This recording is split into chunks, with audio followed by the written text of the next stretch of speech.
Hello and welcome to another episode on Maritime Radar.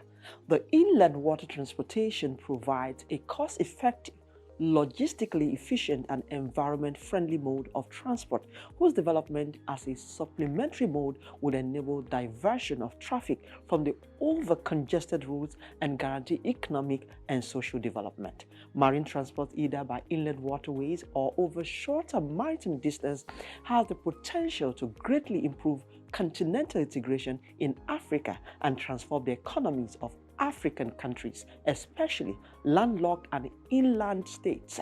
But it needs the adequate support and an enabling governance framework. Repositioning Nigeria's water transportation sector towards economic growth and sustainability are some of the issues that will be on the front burner on today's show. I'm Nneoma Obi-Aualo.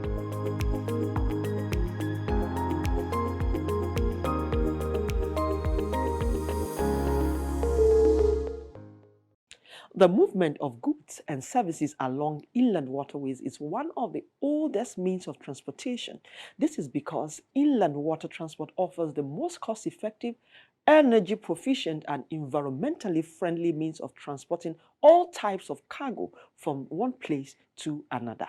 Nigeria is blessed with a coastline of about 870 kilometers, inland waterways of about 3,000 kilometers, and a vast network of navigable rivers, lakes, and creeks, which makes water transportation a potential revenue earner and job creator for Nigeria. Regrettably, the huge benefits of Nigeria's inland water transportation business have remained untapped due to policy inconsistency, neglect, and limited private sector investment, among other factors. But before we get further into today's lineup on the program, let's find out the latest in maritime news.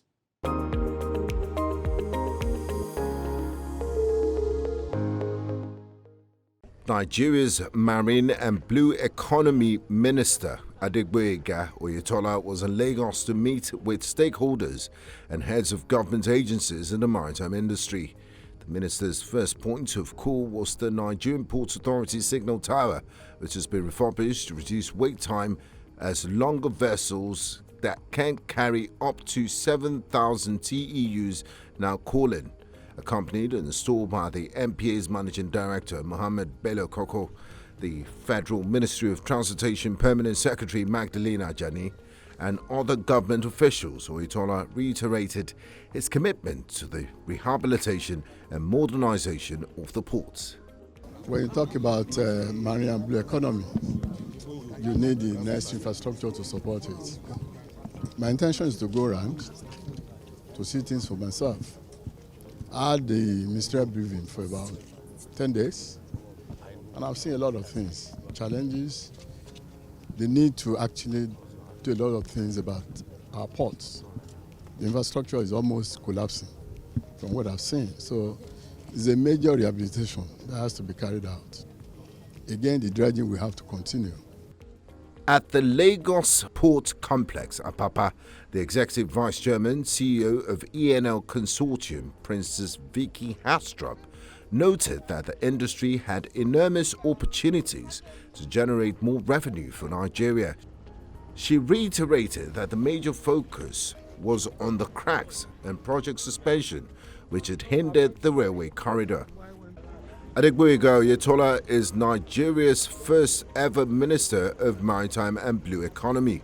While on this tour, he mentioned government's possible partnership with terminal operators to ensure infrastructural issues are urgently attended to, and for the pledge his commitment to also link into Nigeria's eastern ports.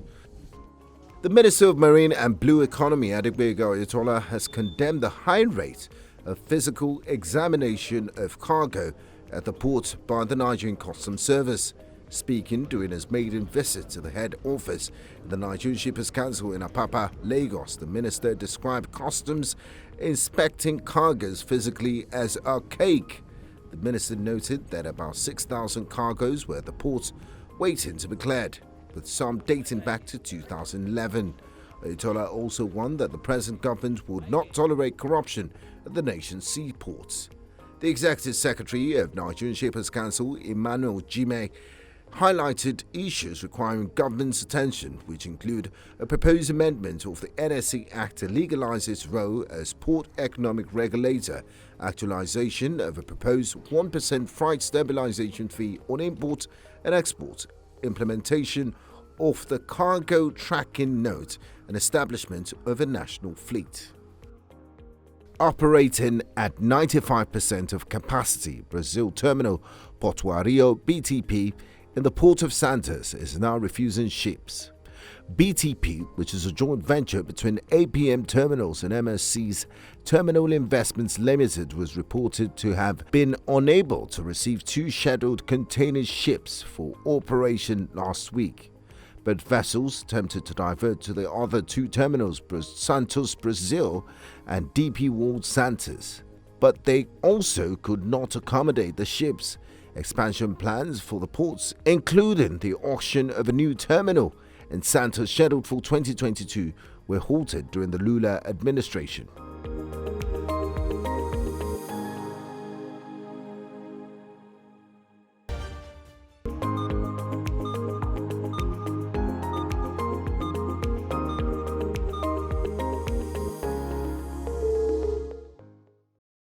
If you're just joining us, this is Maritime Radar. Nigeria has one of the most untapped water transportation sector in the world. This is due to the seemingly instability and unsustainable leadership gap experienced at Nneoma over the years.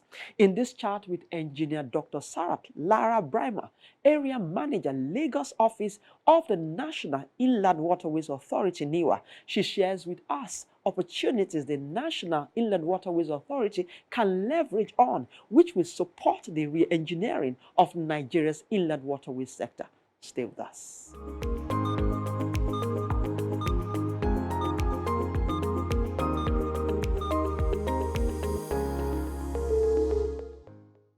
It's good to have you on the show. Thank you so much. Let's start this conversation looking at Nigeria's coastline and vast navigable waterways. What do you think is the economic viability of our waterways? The inland waterways has a numerous viability economically. Prior to the colonial days, the River Niger, River Benue serves as the only means of the colony movements.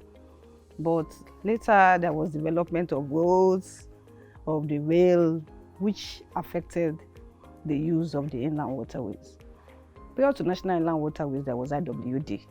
During the IWD, we have more than 179 boats, crafts, moving from one place to the other, from Kenji to Lokoja to Baro, moving people, moving cargoes, bulk cargoes.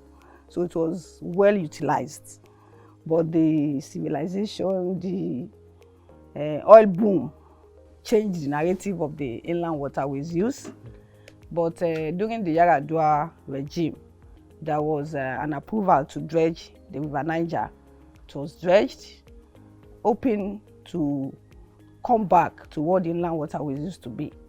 So the National Inland Waterways is now using it for so many things. We have inland ports. We have in Baro, we have in Lokoja, we have in Onitsha. That has been concessioned in Onitsha.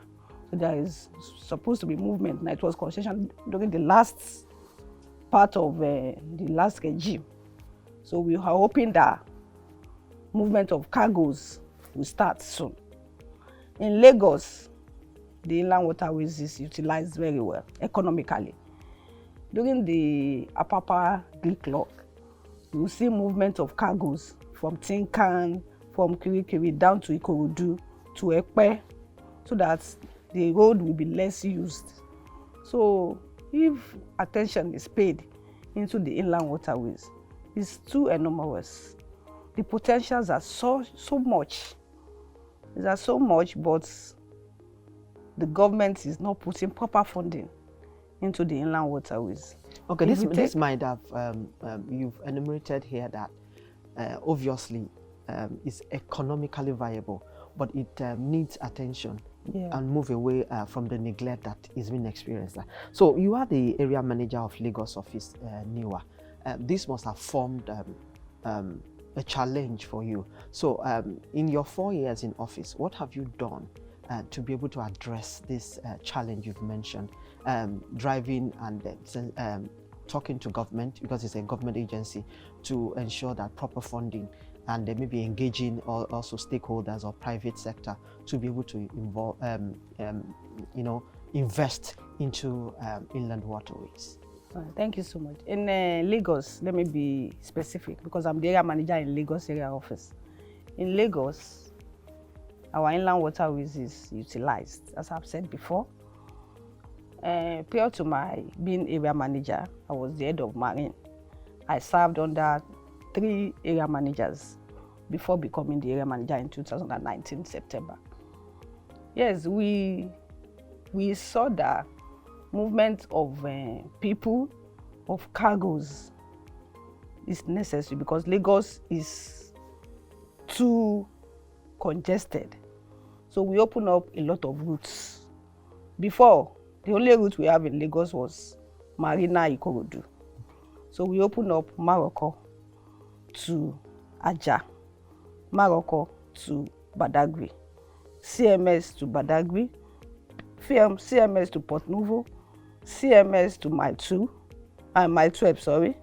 And we've seen a lot of gradual improvements in the use of the inland waterways. During the COVID time, you see enormous movement of cargoes, bulk cargoes. The private people have come in partnership with National Inland Waterways to open inland ports. We call them container terminals in Lagos State. We have about 3 of them in Ikorodu. We have in Badagry, we have in Epe. They move containers in tons, by taking trucks out of our water, out of the roads as an alternative mode of transportation. Enormous goods are moved. If you check what is happening in other countries, let's use America for example. 38 states use the inland waters. More than 630 tons of bulk cargoes have been transported by inland waters. So that generates more than $73 billion to the American economy. So why can't we use our own? We have more than 10,000 kilometers of waterways in the country. 3,000 kilometers is navigable all year round. You understand? So these are things that we should look into. Okay, looking at these huge potentials you've enumerated here, then what do you think, or talk us through why it has remained untapped? Are you saying that Nneoma has not done anything to project this economic viability to the government? You see, when I came into power, let me go back there. When I came into being the area manager in Lagos, I saw that a lot of people want to use waterways, but they are afraid. Okay. A lot of people they have this kind of phobia for the use of. But through our campaigns, we went as far as going to every jetties to sanitize, to talk about how safe water. Water is the safest means of transportation. It's the cheapest. So why are we not using it? So from there, we were able to increase the number of people using it. A lot of wrecks are on our waterways. We lay emphasis on removing of these wrecks. Every time we see wrecks on the navigable waterways, we remove, just for people to feel safe. We saw that training of boat operators is key, because most of our captains, they are not literate. They don't even know what are the rules of navigation. So we opened up a school in partnership with a private company to train these captains, these boat operators. They were being trained and retrained and certified. Because before they can say yes, they are handling the boat. That's why you see that there is a lot of reduction in boat mishaps. Yes, we are still having 1, 2, 3 in the up north. This is because in the up north, the type of boat they use Most of them, they are using wooden boats. Okay. They do overloading. They do night sailing. All these don't happen in Lagos any longer. We are all working towards the greener shipping by using technology, innovations that will make our water safer, cleaner, and more profitable to the government. Greener shipping is, we're going to take a huge thought on that greener shipping, but that will be after this short break. Please stay with us.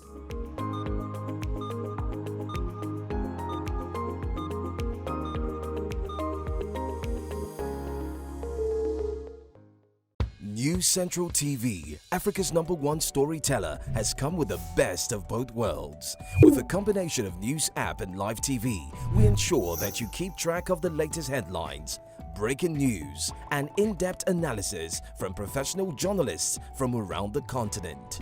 Download the News Central TV app on Android and iOS and get started today. Don't forget to follow us on News Central's social media platforms. News Central, Africa first.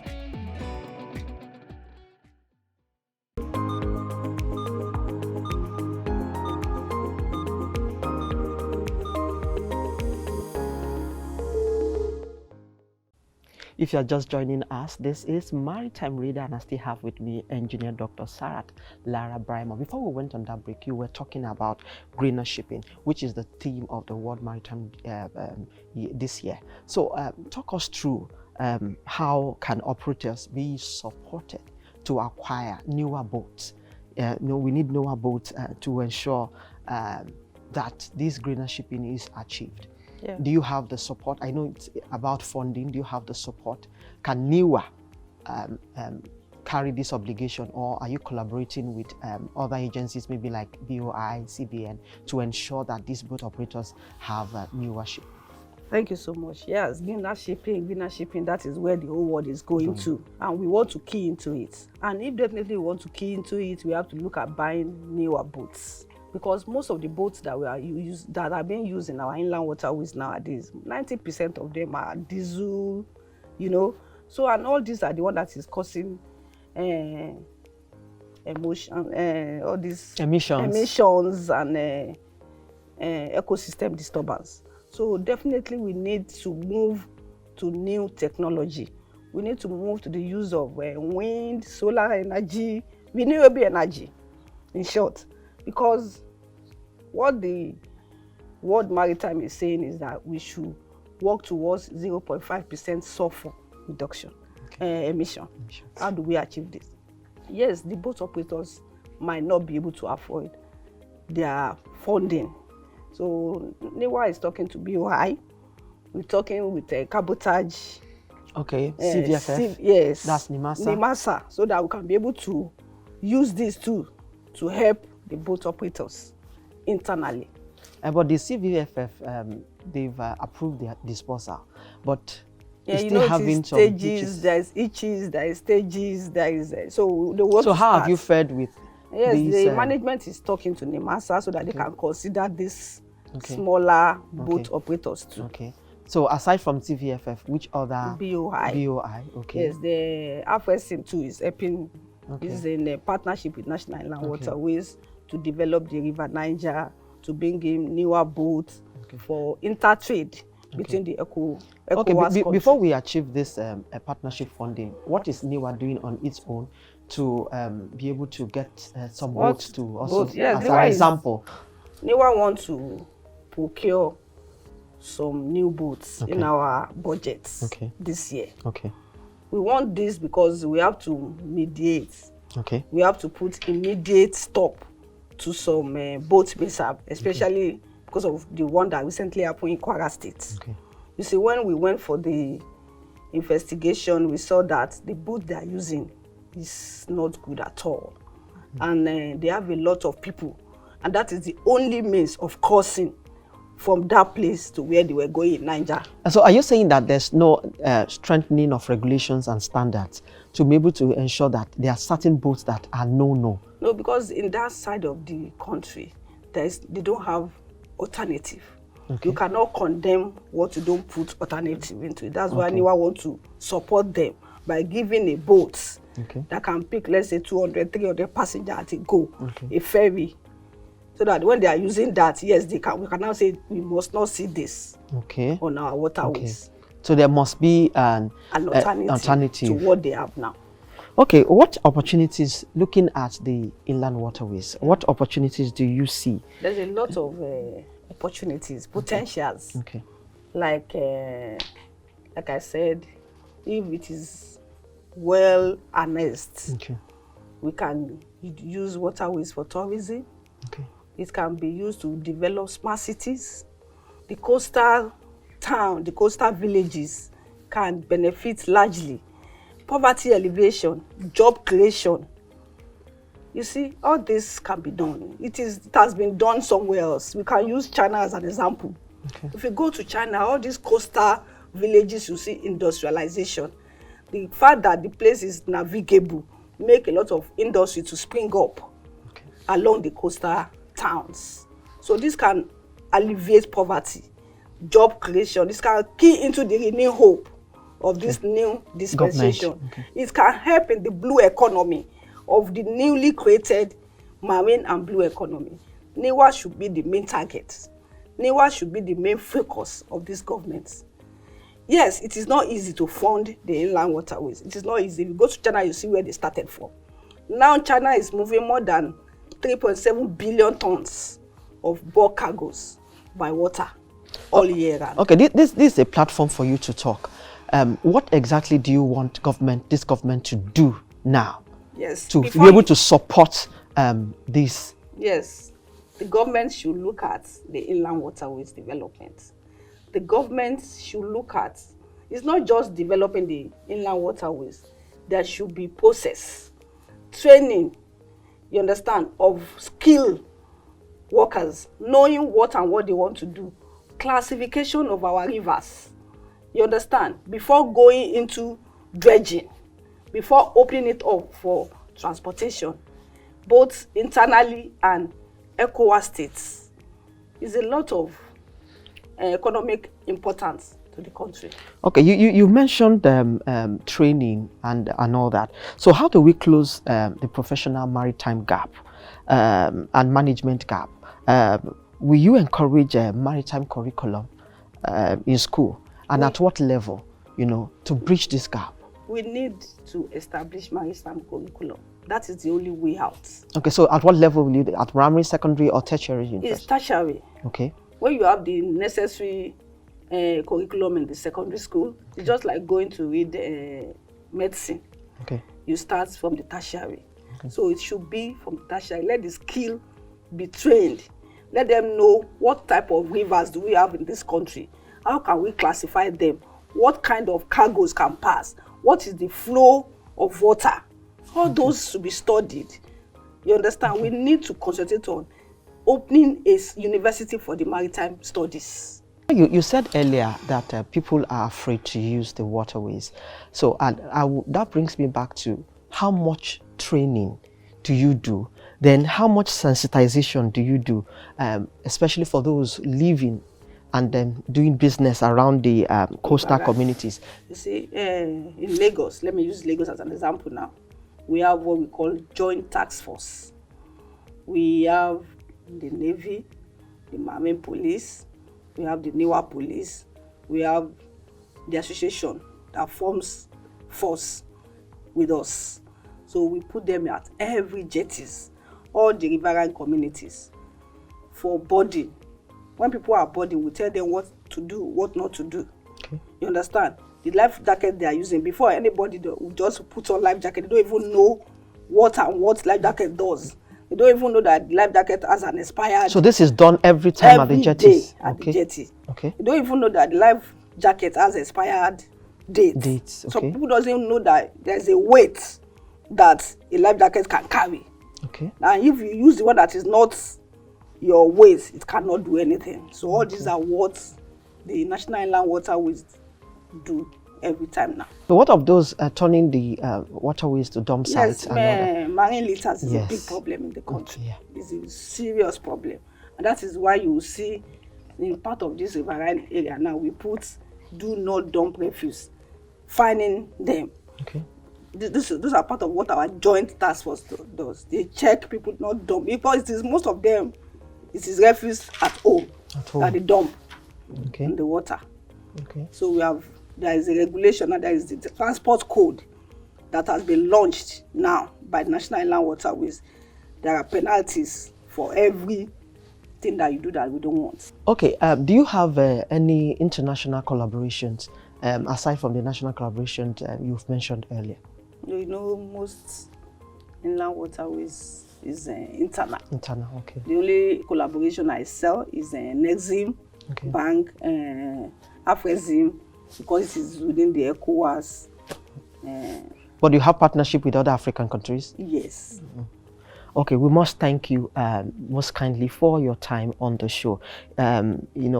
She has said the waterways are economically viable, they are safe and they are secured, and Nneoma is doing everything it can to ensure that you are safe when you use the boats.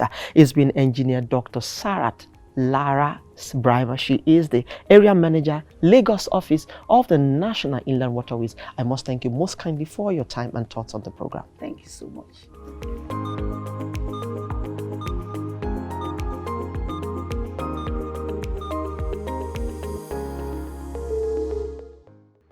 And that's our show this week. I hope you learned enough tips on how to use the inland waterways.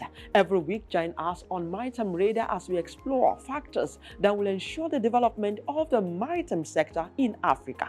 You can also expect the latest in global maritime news and industry insights right here. I'm Nneoma Obi-Aualo. Many thanks for your time.